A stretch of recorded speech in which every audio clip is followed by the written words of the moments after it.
नमस्कार सीता प्रेमी दर्शक महानुभावहरू, यहाँहरूलाई भाग 142 हार्दिक स्वागत गर्न चाहन्छु। सीता सिरियल सुरु भएको 142 अन्तर्गत आज भने श्रृङ्खलामा सीताले आजभोलिको एपिसोडमा पहिलेदेखि एपिसोड हामी हेर्दै आइरहेका छौँ। दुःखै मात्रै पाइरहेको अवस्था सिर्जित भएको छ र दर्शकहरूको माग भने सीताले एकपटक अवश्य पनि सुख पाउनुपर्छ भन्ने छ र कमेन्ट बक्समा हामीले हेर्ने हो भने पर्वतको माग पनि धेरै भएको छ कि योचोटि आज आउने यो एपिसोडमा 142मा पर्वत आउलान् त पक्कै पनि एपिसोडमा यो आशा गर्न पनि सक्छौँ हामीले।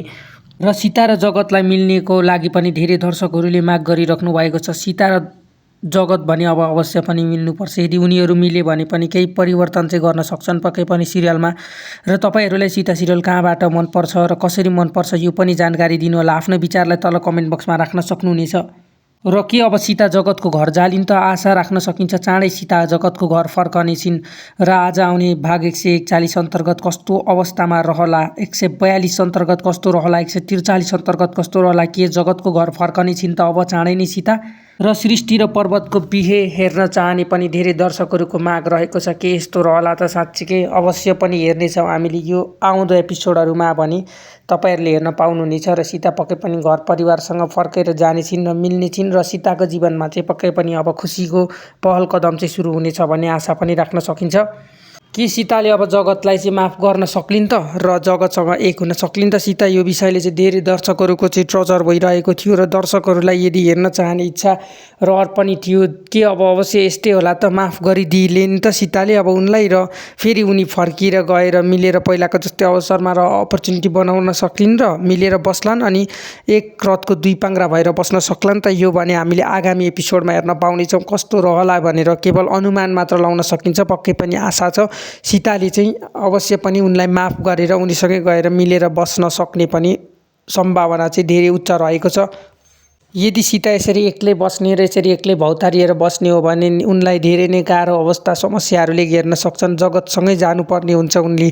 यदि जगतलाई चाहिँ माफ गरेर सीताले चाहिँ जान सकिन् भने पक्कै पनि केही ठुलो उपलब्धि प्राप्त गर्न सक्ने छिन् सीताले। पक्कै पनि यो हामीले आशा पनि लगाउन सकिन्छ कि सीताले अब जगतलाई चाहिँ माफ गर्न सक्लिन् त र जगतसँग एक हुन सक्लिन् त सीता, यो विषयले चाहिँ धेरै दर्शकहरूको चाहिँ ट्रजर भइरहेको थियो र दर्शकहरूलाई यदि हेर्न चाहने इच्छा रहर पनि थियो के अब अवश्य यस्तै होला त माफ गरिदिइले नि त सीताले अब उनलाई र फेरि उनी फर्किएर गएर मिलेर पहिलाको जस्तै अवसरमा र अपर्च्युनिटी बनाउन सक्लिन् र मिलेर बस्लान् अनि एक रथको दुई पाङ्ग्रा भएर बस्न सक्लान् त। यो भने हामीले आगामी एपिसोडमा हेर्न पाउनेछौँ कस्तो रहला भनेर केवल अनुमान मात्र लाउन सकिन्छ। पक्कै पनि आशा छ सीताले चाहिँ अवश्य पनि उनलाई माफ गरेर उनीसँगै गएर मिलेर बस्न सक्ने पनि सम्भावना चाहिँ धेरै उच्च रहेको छ। यदि सीता यसरी एक्लै बस्ने र यसरी एक्लै भौतारिएर बस्ने हो भने उनलाई धेरै नै गाह्रो अवस्था समस्याहरूले घेर्न सक्छन्। जगतसँगै जानुपर्ने हुन्छ उनले। यदि जगतलाई चाहिँ माफ गरेर सीताले चाहिँ जान सकिन् भने पक्कै पनि केही ठुलो उपलब्धि प्राप्त गर्न सक्ने छिन् सीताले। पक्कै पनि यो हामीले आशा पनि लगाउन सकिन्छ। यदि सीता यसरी एक्लै बस्ने र यसरी एक्लै भौतारिएर बस्ने हो भने उनलाई धेरै नै गाह्रो अवस्था समस्याहरूले घेर्न सक्छन्। जगतसँगै जानुपर्ने हुन्छ उनले। यदि जगतलाई चाहिँ माफ गरेर सीताले चाहिँ जान सकिन् भने पक्कै पनि केही ठुलो उपलब्धि प्राप्त गर्न सक्ने छिन् सीताले। पक्कै पनि यो हामीले आशा पनि लगाउन सकिन्छ।